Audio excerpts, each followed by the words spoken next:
Bonjour. Donc nous voici réunis pour ce premier podcast de l'écotouristique. Mes amis d'écotouristique m'ont demandé de faire cet exercice que je n'ai jamais fait. Donc d'habitude je suis l'invité, je suis rarement le journaliste. Aujourd'hui je vais faire donc le journaliste et ce podcast j'ai voulu l'intituler L'essence du monde. L'objectif c'est de comprendre le monde, d'anticiper ses mutations, d'essayer de réfléchir à long terme, de ne pas être dans l'instant, de ne pas commenter les petites phrases de l'instant, tout ça n'est pas très intéressant, pour pouvoir permettre à tous ces professionnels dans le voyage, qui sont très confrontés aux aléas géopolitiques mondiaux, de pouvoir essayer d'anticiper les choses. Alors pour mon premier podcast, j'ai choisi d'inviter quelqu'un qui est à la fois une amie, mais aussi quelqu'un qui est parfaitement adapté au sujet du jour, c'est-à-dire les conséquences de l'élection américaine sur la géopolitique mondiale. Donc Catherine Gentil a été correspondante de TF1 et de LCI maintenant, parce qu'au début il n'y avait que TF1, mais après il y a eu LCI, à Washington pendant des années. Elle y a vécu très longtemps en famille, donc c'est difficile de trouver mieux. Et puis en plus, elle a réussi l'exploit d'avoir le prix Albert Londres en faisant un reportage à Gaza. Donc je crois qu'il lui manque que l'Iran dans son portefeuille professionnel, encore qu'elle y est allée, bien entendu. Donc, merci et bienvenue, Catherine, d'avoir accepté cette invitation. Aujourd'hui, tu officies sur LCI régulièrement. On écoute avec intérêt vos analyses géopolitiques brillantes. Alors, aujourd'hui, on va essayer donc de comprendre quelles seraient les conséquences géopolitiques de l'élection américaine. Je ne vais pas vous demander un pronostic, même si vous pouvez toujours le donner, on est preneur. Mais surtout, je vais plutôt vous demander qu'est-ce que vous pensez de l'élection éventuelle de Trump en termes de conséquences, et puis ensuite on évaluera les autres scénarios. Donc on va commencer peut-être par, si Trump est élu, qu'est-ce qui se passe dans le monde ?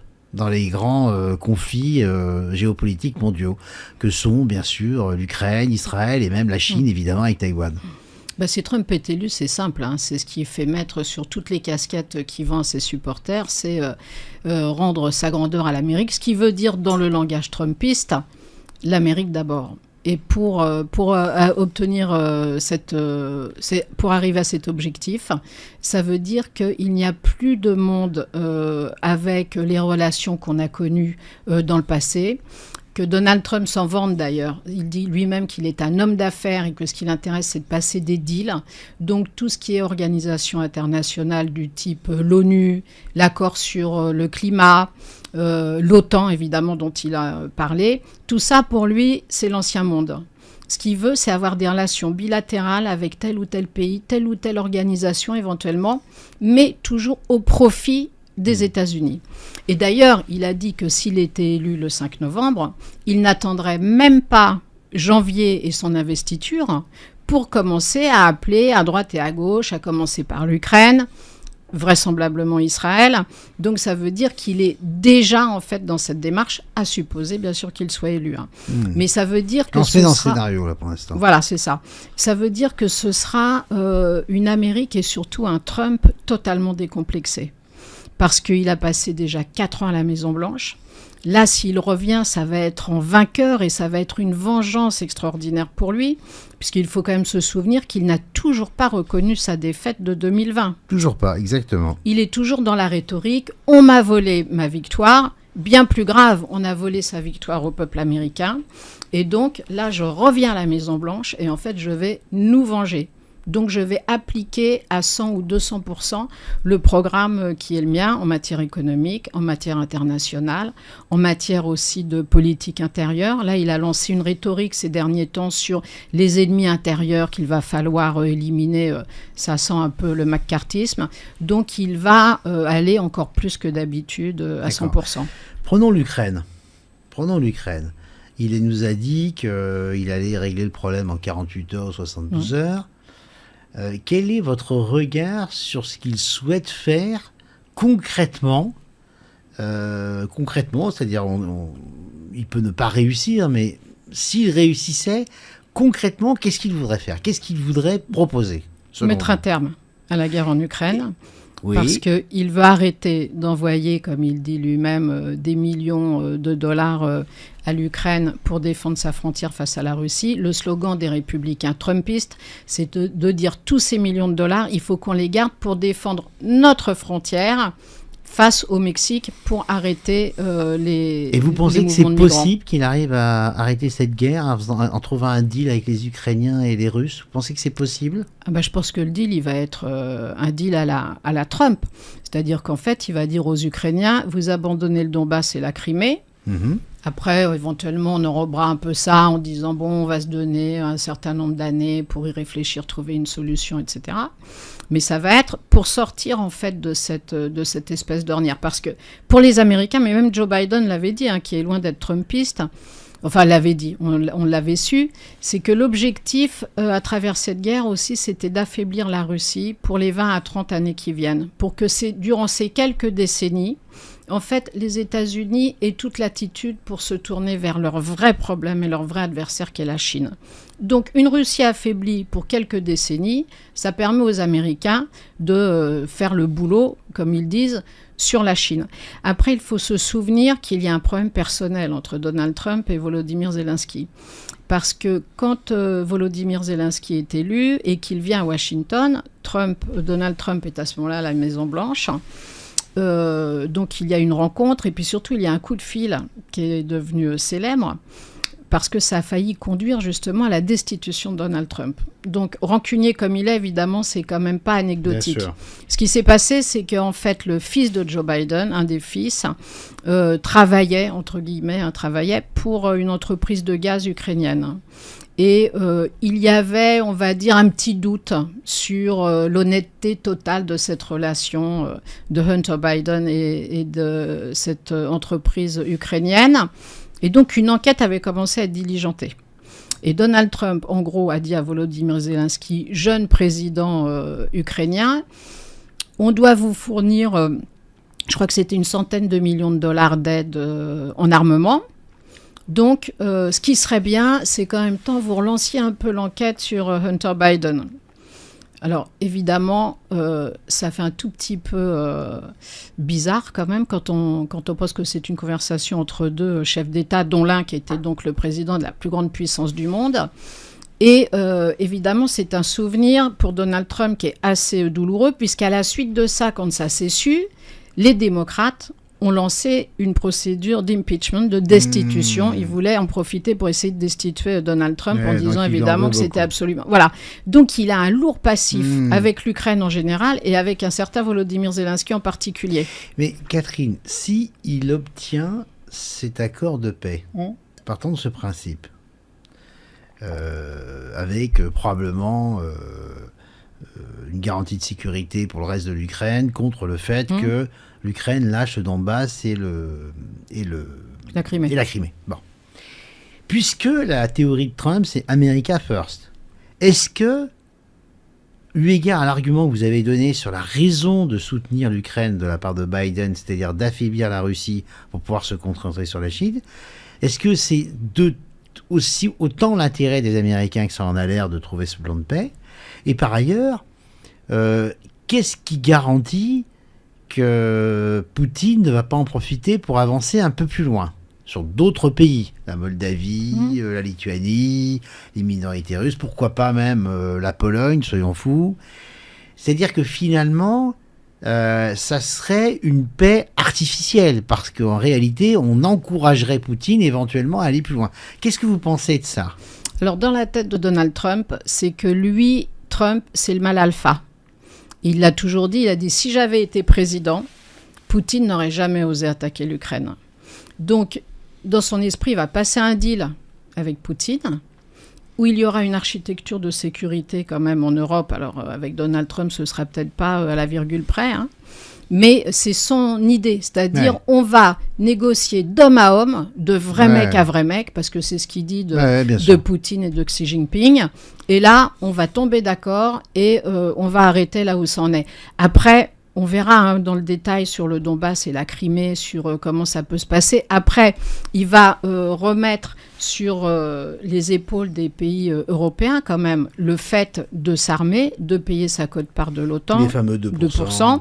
qui pourrait arriver à 3 d'ailleurs. Il faut aussi se souvenir que Donald Trump a dit récemment que si certains pays de l'OTAN, justement, n'arrivaient pas au fameux 2%, à ce moment-là, non seulement, toujours l'histoire du deal, ils ne payent pas, j'interviens pas. Si ces pays-là ne payent pas, à ce moment-là, si un jour ils ont un problème, qui ne compte pas sur les Américains, et même au contraire, il avait dit qu'en gros, il encouragerait Vladimir Poutine à attaquer les pays de l'OTAN qui ne paieraient pas leur quote-part. Après, il avait dû un peu rétropédaler en disant non, mais quand même pas. Mais voilà, c'est ça son idée. Ouais, c'est tout le temps le deal, en position de force. Et autre question, Catherine, est-ce que, du point de vue américain, est-ce qu'il n'aurait pas raison de vouloir cet accord? Parce que au lieu d'affaiblir la Chine, et donc la Russie, donc on affaiblit la Russie pour pouvoir se concentrer sur la Chine, théorie de Biden, est-ce que finalement cette guerre ne pousse pas les Russes dans les mains chinoises, et du coup renforce la Chine qui accède aux matières premières moins chères, parce qu'elle les achète moins chères à la Russie, parce qu'elle fait du commerce de plus important avec la Russie, parce qu'elle profite de la situation, la Chine, qui selon mon regard, vous me direz ce que vous en pensez, est la première bénéficiaire de cette guerre. Donc finalement, même quoi qu'on pense de Trump, est-ce que, de ce point de vue-là, si les États-Unis doivent se concentrer sur la Chine, est-ce qu'il n'a pas raison de vouloir faire la paix ? Ah oui, de son point de vue, bien sûr qu'il a raison de vouloir faire la paix. Du point de vue américain, bien sûr. C'est-à-dire qu'en plus, il met la Russie en situation de vassal vis-à-vis de la Chine. Donc, du coup, en se concentrant sur la Chine, il règle de problèmes. Je caricature beaucoup, bien sûr, mais c'est plus effectivement les deux grandes puissances de la région qui sont à armes égales. Imaginons qu'ils réussissent à faire ce plan de paix. Est-ce que, selon de votre point de vue, de par l'expérience que vous avez, vous pensez qu'il tiendra Poutine? C'est-à-dire que Poutine n'ira pas plus loin. Quel est votre pronostic? Parce que c'est fondamental pour les Européens, évidemment. C'est-à-dire que, ok, on aura sacrifié une partie de l'Ukraine, c'est un désastre sur le plan moral et sur le plan international, mais c'est efficace, entre guillemets. Est-ce que vous pensez que Poutine irait plus loin ou pas? Alors, il y a deux thèses qui s'affrontent là-dessus. La première, c'est de dire il n'a même pas été capable de prendre Kiev. Là, il essaie de prendre Pokrovsk, qui est le grand hub de l'Est, du Donbass, et il n'a toujours pas réussi. Donc, de là à ce qu'il puisse marcher résolument vers la Pologne ou même les pays baltes, il y a quand même de la marge. En plus, ce qui est en train de se faire, c'est que dans les pays baltes, il y a des troupes occidentales qui sont déployées. Ce n'est pas des masses colossales, mais sauf que c'est dans quel but? C'est que si jamais les Russes attaquent un de ces pays baltes, ils tuent des soldats occidentaux. Donc là, non seulement vous avez l'article 5 parce qu'ils sont dans l'OTAN, mais évidemment, vous avez aussi, d'une certaine manière, les opinions publiques, puisqu'il y aura des soldats français, canadiens, britanniques, allemands, qui seront tombés au champ d'honneur, comme disent les militaires. Ouais, je comprends. Donc ça, c'est une sécurité, sans parler de la base américaine en Pologne. Bon.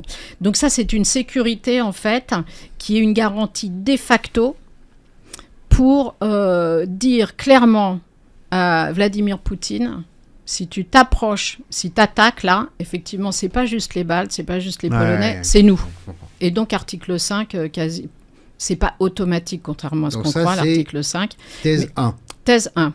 Donc, peu de chances qu'il attaque. Peu de chances qu'il attaque, parce que d'abord, militairement, même s'ils sont passés en économie de guerre, ils n'ont toujours pas réussi à prendre l'Ukraine, donc aller au-delà, ça paraît difficile. Même si la deuxième thèse, justement, c'est de se dire qu'à un moment, pris peut-être un peu d'hubris, si tout ça se termine bien, entre guillemets, pour lui, il pourrait justement vouloir le tester, le fameux article 5 de l'OTAN. On dit beaucoup que s'il obtenait une paix en Ukraine, il n'attaquerait pas tout de suite ailleurs. Voilà. Il ferait une guerre hybride. Il se referait, entre guillemets, du matériel de guerre pendant N années. Surtout avec les accords avec la Corée du Nord, la Chine, en même temps, est-ce que dans 10 ans, il sera encore à la tête de la Russie? C'est pas sûr. Déjà, il a dépassé l'âge de l'espérance de vie russe. Donc, voilà. Mais ce qu'il pourrait essayer de faire, donc le deuxième scénario, ce serait, en fait, qu'il fasse un peu la même chose que dans le Donbass, en disant les minorités russophones dans tel ou tel pays sont maltraitées. Et moi, Vladimir Poutine, je me dois d'aller leur porter secours. Et là, justement, Si l'article 5 n'est pas immédiatement mis en œuvre, vous détruisez l'OTAN. Parce que la force de l'OTAN, c'est l'article 5. Bien sûr. Alors, est-ce que les Occidentaux, à ce moment-là, si Vladimir Poutine va un peu chatouiller, c'est avec plein de guillemets, hein, les pays baltes, au nom de la défense des minorités russophones, est-ce que, en fonction de leur situation politique, en fonction de leur situation économique, militaire, etc., comment réagiront les pays de l'OTAN? Et s'ils ne réagissent pas, il n'y a plus d'OTAN, et Vladimir Poutine a fini par faire aboutir le plan qu'il a depuis longtemps. Bon, votre réponse est très claire. Merci Catherine. Maintenant, on va passer à Israël. Donc, on est toujours dans le scénario. Notre ami, c'est pas mon ami en tout cas, Trump est élu. Oui, alors, faisons attention, il n'est pas élu, mais en même temps, les démocrates, sur certains points, sont sur la même ligne que Donald Trump en étant plus soft. Bien sûr. Donc, Trump est élu. Qu'est-ce qu'il fait sur le conflit du Proche-Orient? Israël, Hezbollah, Hamas et surtout Iran. Alors, ce qu'on dit beaucoup, c'est que justement, lui voudrait en profiter pour régler le problème de l'Iran, si tant est que ce soit possible. Hein, parce que quand on dit régler le problème du Hamas, du Hezbollah, de l'Iran, à partir du moment où on s'attaque à une idéologie au-delà d'un aspect militaire des choses, évidemment, ça veut dire qu'il faut extirper de la tête des gens. Oui, mais voilà. Ça, Catherine, ça pourrait peut-être plus s'appliquer au Hezbollah et au Hamas, aux Palestiniens, tirer la tête des gens, qu'en Iran, où quand même, on a beaucoup de signaux qui nous montrent que le peuple iranien en a par-dessus la tête des mollahs. Et là, ce serait un changement de régime. Voilà. Ce serait un double objectif. Et donc Trump, il aurait plutôt envie d'aller taper les Iraniens très fort. Non, mais surtout, il a envie de taper le nucléaire iranien. Parce que souvenez-vous que c'est lui qui est sorti de l'accord sur le nucléaire iranien un peu du jour au lendemain, en laissant les autres alliés quand même un peu interloqués, parce que d'après l'AIEA, l'Agence internationale à l'énergie atomique, le deal fonctionnait plutôt pas mal.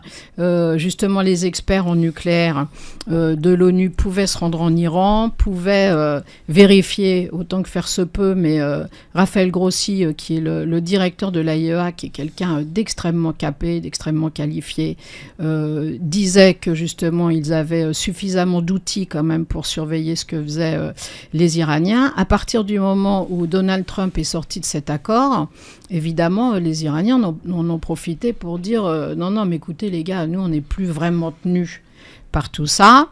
Donc c'est à ce moment-là notamment qu'ils n'avaient pas le droit d'enrichir l'uranium à plus de 3,67%. Et les experts ont fini par trouver des traces à 83%, sachant que la bombe atomique, c'est 90%. Donc, dans sa logique, Donald Trump, lui, il a sûrement envie d'en finir avec le nucléaire iranien. Il y a quand même un petit problème, c'est de savoir s'il y a une action militaire qui est menée sur les sites nucléaires, il faut être sûr de tous les taper. Donc, de tous les taper et de pouvoir taper très très en profondeur, parce qu'évidemment, ils ont eu tout le temps de se protéger. Alors, et donc, renversement de régime, si possible. Bien sûr. Et du coup, si la volonté de Trump, c'est d'aller changer de régime et de faire sauter le nucléaire iranien, ça justifie encore plus de dealer avec la Russie avant. Ah oui. Parce que les liens entre la Russie et l'Iran sont tels qu'il ne peut pas se permettre, me semble-t-il, d'aller taper très fort les Iraniens s'il n'a pas donné un os à ranger à Poutine. Oui, alors en même temps, c'est là où on arrive dans tout ce qui est guerre hybride. C'est-à-dire qu'en ce moment, vu la violence des combats au Proche-Orient, on parle beaucoup de guerre militaire, si j'ose dire. Mais il y a aussi, souvenez-vous, la guerre électronique, et notamment la manière dont justement c'était les Israéliens qui avaient réussi à envoyer un virus dans les centrifugeuses iraniennes et qui avaient réussi à, non pas à complètement bloquer le processus, mais quand même à le retarder pour une longue période. Mais donc, sûrement que Donald Trump, s'il arrive à son deal avec Poutine sur l'Ukraine, évidemment parlera aussi du Proche et du Moyen-Orient, notamment parce que, par exemple, la Russie est revenue dans cette région avec la Syrie. Et ils ont des bases, les Russes, en Syrie. Mais ils laissent passer les Américains et même les Israéliens. Donc ça veut dire qu'il y a déjà en fait une espèce d'accord, mais sur l'Iran, ce sera une autre discussion. En clair, Catherine, si Trump n'arrive pas à dealer une paix en Ukraine avec Poutine. Est-ce que ça changera rien sur sa volonté d'aller toucher les sites nucléaires iraniens ou pas? Ah oui, non, je pense que ça changera rien. pas. Non. D'accord. Non. Pour lui, l'Iran, vous savez, il a déjà fait éliminer le leader des gardiens de la Révolution, le général Soleimani, qui était vraiment un des pivots du pouvoir iranien. Donc, il a déjà prouvé qu'il voulait vraiment s'en prendre au régime des ayatollahs. Mais alors, à partir du moment où on reprend ce que vous avez dit au début, qui est fondamental, c'est Trump, c'est America First. On voit bien pourquoi il veut calmer la guerre en Ukraine, ça lui coûte trop cher, etc., etc., etc. Et qu'en plus, ça pourrait même renforcer la Chine. Mais en Israël, pourquoi, si c'est America First, il irait taper les Iraniens si fort et aider autant les Israéliens? Parce qu'il est très, très, très, très, très pro-israélien, oui, mais Donald ça, Trump. C'est pas America First, on est d'accord. Non, mais oui, mais c'est son socle aussi d'électeurs. Électoral. C'est-à-dire qu'il a besoin notamment du vote de la communauté juive. D'ailleurs, il a été assez radical. Il a dit si je perds les élections, ce sera à cause des juifs qui ne voteront pas pour moi. Ce qui a fait quand même un peu scandale. Mais il a aussi besoin, et ça on l'oublie trop souvent, du vote des évangélistes, qui sont des chrétiens radicaux, on va dire, et qui considèrent... Et qui sont beaucoup plus nombreux que les juifs. Sans comparaison. Et ils considèrent qu'il faut qu'Israël existe pour que le Messie revienne. D'accord. Ce qui est pas du tout une blague, c'est vraiment leur conviction. Donc, comme les ultra-orthodoxes exactement. Juifs. Donc pour eux, soutenir Israël, c'est évidemment soutenir Israël, mais c'est pour eux, pour leur conviction religieuse. Je comprends. Ce serait pas Israël, à la limite, ça pourrait être la même chose si ça entrait dans le fait de pouvoir faire revenir le Messie. Donc, Donald Trump, il leur a fait avaler quelques couleuvres, en plus aux évangélistes, parce que sur l'avortement, il n'a pas été aussi radical qu'il pouvait l'espérer. Sur les relations hommes-femmes... on peut dire qu'il est atteint par une certaine vulgarité qui n'est pas du tout dans le sens des chrétiens radicaux. Quand il avait dit « les femmes, je les attrape par bip », etc. Bon, tout ça, c'est pas vraiment dans la droite ligne des chrétiens les plus fervents. Mais, justement, sur Israël, il n'aura jamais fait défaut. Bien sûr. Et il ne lâchera pas. En plus, il avait désigné son gendre, Jared Kushner, qui est juif pratiquant.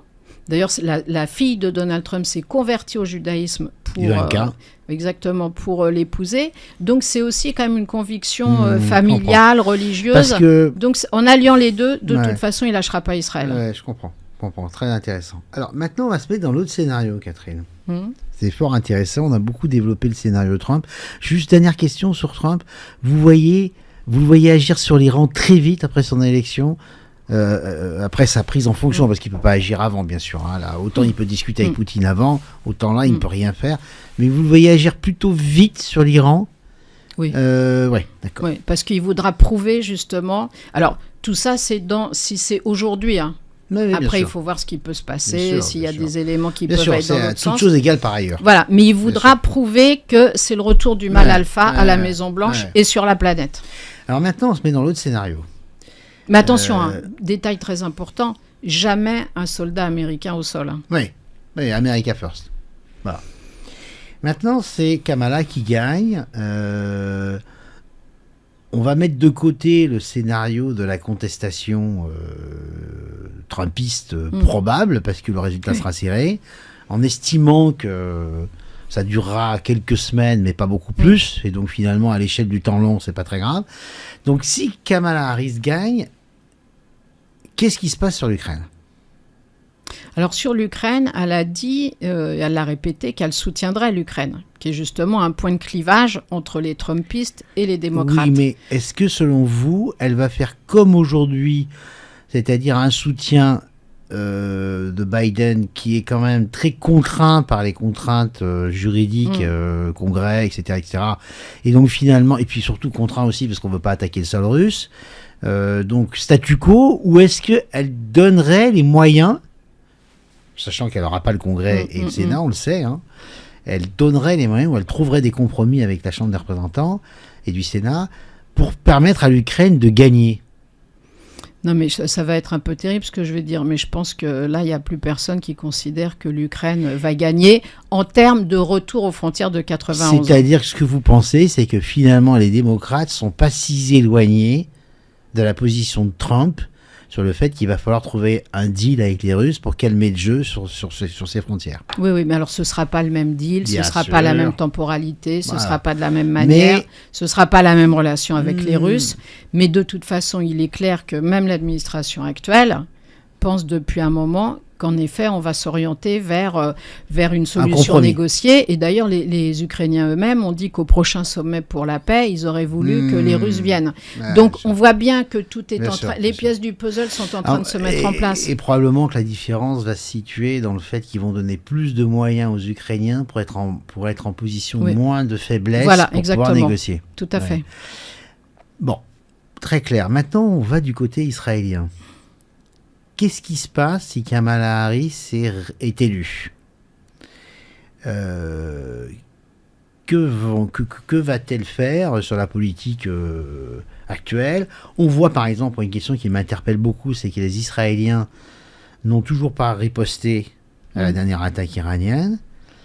Donc là, on est dans une continuité Biden-Harris. Vous voyez les Israéliens réagir à quel moment par rapport à ça ? Et quelle serait la politique des Américains pour pouvoir trouver une solution dans le Moyen-Orient ? Si Kamala Harris est élue. Oui. De toute façon, elle ne lâchera pas Israël. Pour un président américain, c'est juste Absolument. une présidente, en l'occurrence, c'est juste pas possible. En revanche, elle l'avait d'ailleurs déjà dit, et puis quand elle est devenue candidate, elle a mis un peu la pédale douce là-dessus, mais elle va insister sur préserver les civils palestiniens dans Gaza. Pour ceux qui sont encore vivants, puisque les derniers chiffres, quand même, c'est quasiment 45 000 morts, 90 000 blessés, confirmés par les services de renseignement occidentaux. Et par le Hamas ? Par le Hamas, mais le Hamas, on peut dire qu'ils utilisent évidemment, qu'ils ont peut-être un peu tendance à gonfler les chiffres pour... Moi, je trouve que ces chiffres, eu égard au bombardement qu'ils ont suivi, me semblent, personnellement, je ne sais pas ce que vous en pensez, assez faibles. Oui, mais on dit aussi que... Enfin, on dit, c'est vrai qu'il y a aussi beaucoup de corps qui sont sous les gravats, donc on n'a pas pu non plus les ressortir. Donc voilà, et de toute façon, on considère que même si la guerre s'arrête demain matin, on arriverait quasiment à 200 000 morts en fonction des enfants amputés qui auront des maladies annexes, les adultes, etc. etc. L'UNICEF a dit avant-hier, je crois, qu'il y avait en moyenne 40 enfants tués par jour à Gaza. Donc c'est vous dire les chiffres complètement dantesques. L'autre chose, je pense que Kamala Harris a à l'esprit, c'est que jusqu'à maintenant, les Israéliens interdisent à la presse étrangère d'entrer dans Gaza. Il y a une journaliste de CNN qui a réussi à entrer sans l'armée israélienne, parce que l'armée israélienne, de temps en temps, emmène des journalistes, mais librement. Elle a pu rester que 3 heures. C'est une spécialiste des zones de conflit. Je l'ai vue il y a quelques jours et elle disait que c'était une des situations les plus catastrophiques qu'elle ait vues de toute sa carrière. Et je pense que Kamala Harris, elle a aussi ça à l'esprit, c'est-à-dire que le jour où il y aura des médias, notamment médias américains, qui vont entrer librement dans Gaza, qu'on va voir le niveau de destruction, le nombre de morts, d'enfants qui pour la 2e année ne vont plus à l'école, etc. Il y a déjà en fait des organisations non gouvernementales et d'autres qui travaillent sur la responsabilité de l'État, du gouvernement américain dans la guerre. C'est-à-dire que, en fait, à partir du moment où les Américains fournissent les armes aux Israéliens, ils sont co-responsables ce qu'on appelle, d'une manière un peu horrible, des dommages collatéraux. Et qu'à ce moment-là, les États-Unis peuvent être poursuivis aussi pour avoir participé à d'éventuels crimes de guerre ou crimes contre l'humanité. Et du coup, dans ce cadre-là, Catherine, qu'est-ce que vous voyez faire Kamala ? Alors, Joe Biden a commencé à le faire, et c'est ce qu'a dit Anthony Blinken pour son 11e voyage de secrétaire d'État, l'équivalent de ministre des Affaires étrangères. C'est éventuellement, justement, dire aux Israéliens, on va arrêter de vous fournir des armes parce que vous devez laisser entrer l'aide humanitaire dans Gaza. Selon vous, Catherine, s'il n'y avait pas eu l'élection américaine, est-ce que Biden aurait osé aller jusque-là ? Peut-être que ça aurait été plus simple. Il y a qu'un président américain qui l'a fait, c'était George Bush père, républicain lui, parce qu'à l'époque, il avait organisé une conférence de paix à Madrid en 91. Et Yitzhak Shamir, qu'on appelait Monsieur Non, qui était Premier ministre à l'époque et qui avait un tempérament de fer, ne voulait pas venir. Et à ce moment-là, le président américain lui avait dit écoutez, à ce moment-là, nous, on va arrêter de vous soutenir financièrement et militairement. Mais je pense que Kamala Harris essaiera d'arriver à un deal justement avec les Israéliens pour dire au moins laisser entrer l'aide humanitaire, parce qu'on ne peut pas laisser pour une deuxième année des gens sans médicaments, etc. Catherine, sur la région, donc si je résume ce que vous pensez, est-ce qu'on peut dire que si Kamala Harris est élue, elle va laisser les Israéliens probablement également taper les Iraniens ou pas ? Ça, on ne sait pas. Ou est-ce qu'elle n'aura pas la même position que Trump sur l'Iran ? Sachant que je ne sais pas si c'est une position de principe pour éviter un embrasement, ou si c'est parce qu'il pense que les Iraniens pourraient par exemple posséder déjà l'arme nucléaire et donc générer un conflit beaucoup plus grave. Et tout en maintenant, c'est-à-dire, en gros, moi, l'impression que j'ai, mais je suis moins spécialiste que vous, c'est qu'ils laisseraient faire les Israéliens sur l'Iran, globalement, mais qu'ils imposeraient de calmer le jeu très fortement sur le sud-Liban et sur Gaza. Voilà. Oui, surtout que l'Iran, ce serait une frappe, ce ne serait pas une guerre qui s'enclencherait comme Gaza et le Liban. Mais c'est évident que Kamala Harris, elle aura à cœur d'essayer de trouver une paix dans la région, parce que le pouvoir démocrate a été fortement contesté par la gauche du Parti démocrate.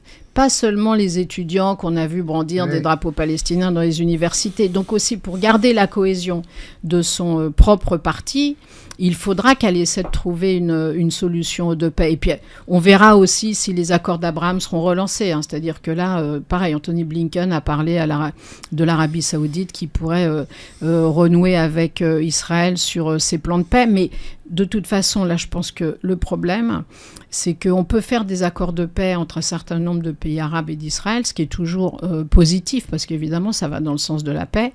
En même temps, ce qui s'est passé depuis le 7 octobre prouve qu'il va falloir quand même trouver une solution à la question palestinienne, bien parce sûr. Que sinon, ça recommencera d'une manière ou d'une autre dans les années qui viennent. Alors, qu'est-ce que vous pensez de la proposition que j'ai trouvée intéressante d'un ancien ambassadeur de France en Israël, son nom me reviendra, qui en gros dit qu'il propose en fait qu'on ne peut pas faire deux États tout de suite, parce que sinon ça serait avec les blessures psychiques des deux peuples, ça serait repartir pour la guerre très vite. Mais en fait, ce qu'il propose, c'est un protectorat saoudien sur Gaza et la Cisjordanie, sur 3 générations.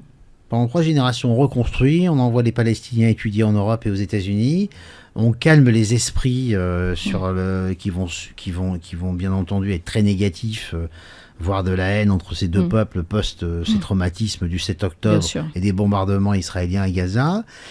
Et on donnera l'indépendance aux Palestiniens dans 50 ou 60 ans.